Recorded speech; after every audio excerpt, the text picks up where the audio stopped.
What is going on, my friends? Miami here with JST, and I am with Joey Sturgis.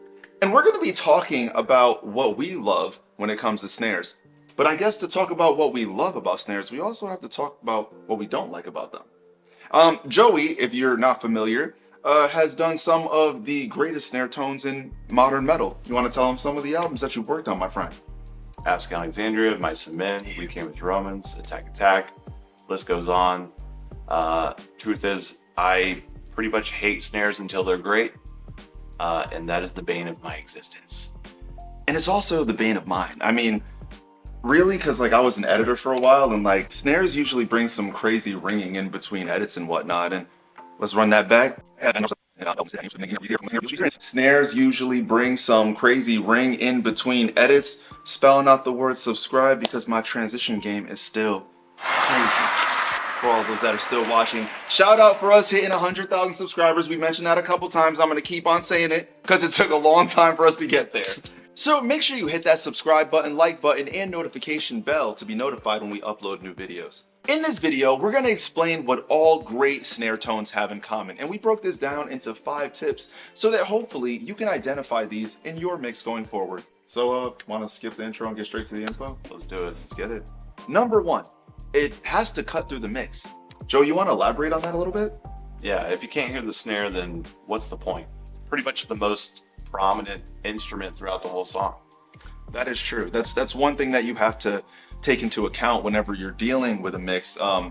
There's certain things that are going to basically be essentially the same and hitting the same frequency response the entire time. Snare, kick, those are your main points. And that's why you find when people are talking about mixes, you hear, oh, I can't listen to that. The snare sounds like shit, this and that. That is the focal point of what's happening. And it's a quick snap of a transient. And we're gonna get into that a little bit later too. Yep. But instead of just talking about this, think I'm gonna show you an example here where you can hear a snare not being able to cut through the mix, but otherwise you would have thought that it sounded good. And then once it's actually cutting through, you'll be able to understand why it becomes great in relation to the song.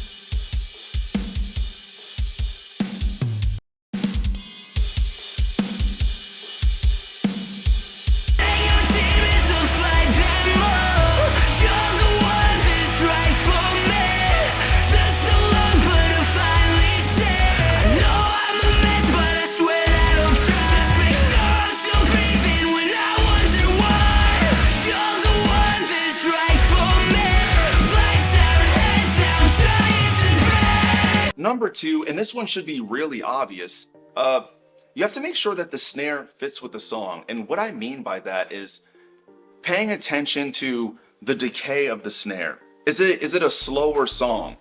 Is the snare going to ring out more because of that? Do we want it to be more prominent? Is it a faster song in which you don't have a lot of time and you're basically just looking for the attack of what's coming off the snare?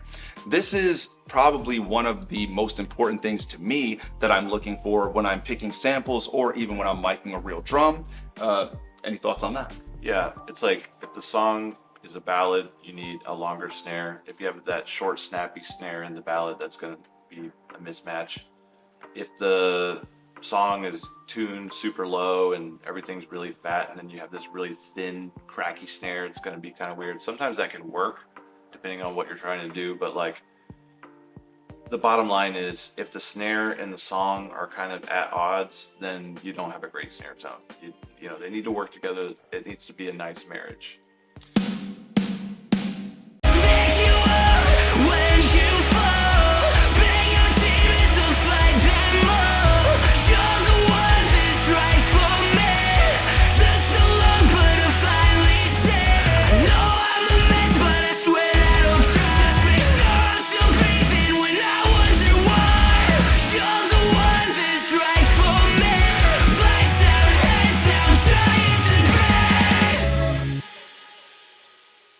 Number 3, you want to make sure that you have a snare that is balanced.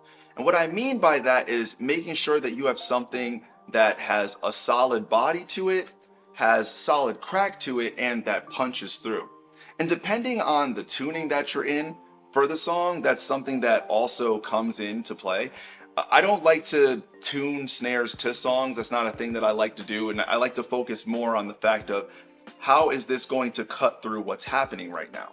What are your thoughts when it comes to balance on a snare? Yeah, totally. If you have a snare, let's say you recorded a snare, there's a lot of crack there naturally, but the body is sort of lacking, and then you put that up against some chugs or something, it's gonna just be unbalanced. And a great snare tone has to have an equal amount of, well, not necessarily an equal amount, but the right mixture of low end, thump, crack, all that stuff, working for the song, working for the snare, working with the drums, working with the drum room, and if that isn't right, you'll notice it pretty much almost immediately. And there's a lot of early recordings, like in the early 2000s, when we were all trying to figure out like how to make metal and rock sound correct, and do these different genres. You hear these really wildly unbalanced snares, and I think for me, I've got to have that right amount of punch on the 200 hertz for me is like my favorite frequency range,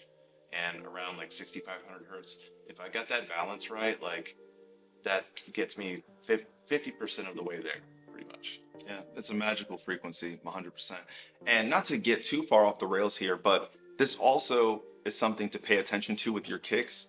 If you have like a very big kick that is extremely roomy and the decay on it is long, you'll notice if you're playing a metal song and you start trying to do like double bass, that it just doesn't work and it starts getting flubby, and you have to figure out ways to manipulate that. And that's why in a lot of songs that are in metal, you'll notice that they are snappier and they have a lot of top end, and a lot of the low end of it is cut out. The same principles apply to shells in general. But just so you guys understand, going to find a snare that does not have the right amount of balance, and we'll try to correct that with EQ to see if we can get it to where it needs to be, to where it feels like it's the perfect snare for the song.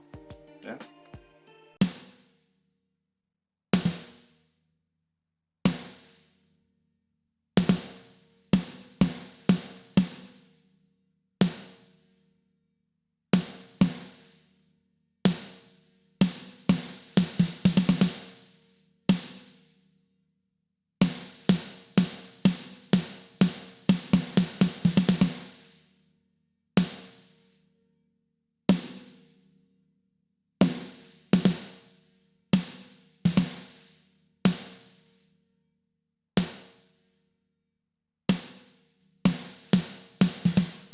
Number 4 on the list, transient response.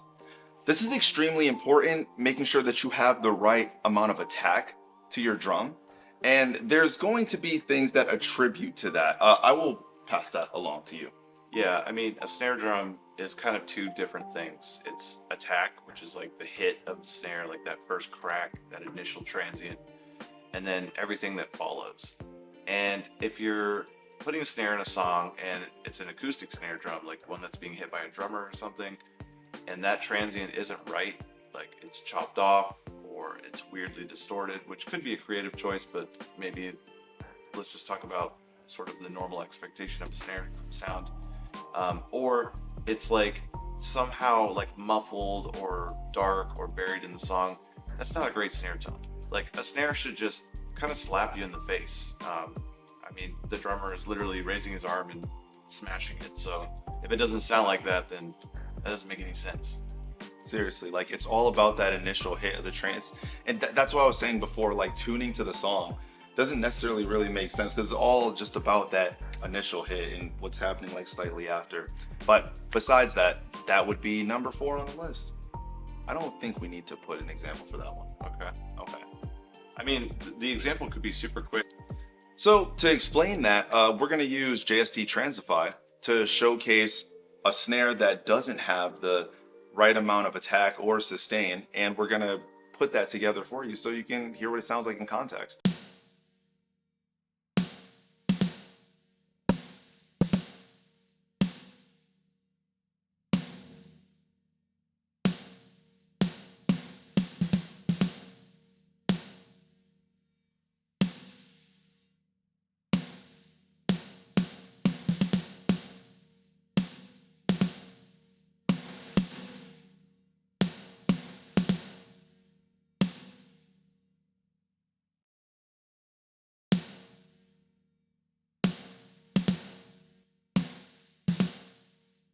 Okay, so number 5, the variables that are within your control. Some of the things that we're talking about are very dependent on what's going on in the song, or it could be like tempos or other things. This is something that you do have control of. So let's go through those right now. Preamp, microphone, room, engineer, drummer, rim type, head type, and shell type.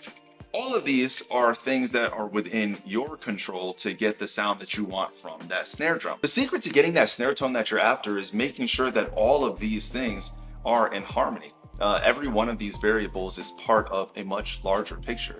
Literally a picture, you just saw it. You need every single one of these things. You can't have one without the other, or your snare's gonna suck and your record's not gonna sell. That's just the reality of the situation.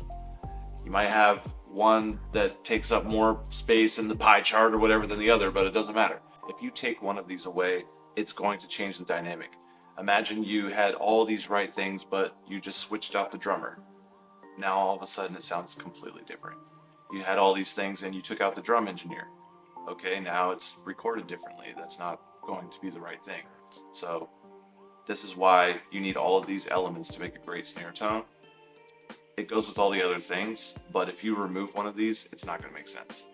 So let's go through all the things that we learned in this video. It has to cut through the mix. It has to fit with the song. It has to be balanced. You have to make sure that the transient response is proper in the song, and of course, pay attention to all of your controllable variables as you're capturing it from the source. The reality is, in every mixing scenario, you're going to have different situations that you have to deal with, and that might be you have to boost a little bit of body into that snare, or you might have to notch a bell, and there's actually another bell you can notch. Make sure you hit that notification bell for when we put out new videos. Transition game just leveled up. That was 2 in this video. That was 2. I'm back. If you're an engineer on the come up, give this video a thumbs up. Don't forget to subscribe. You only have to do it one time. And tap that bell for notifications so when a video drops, you know the location. Until next time, my friends, we will catch you later.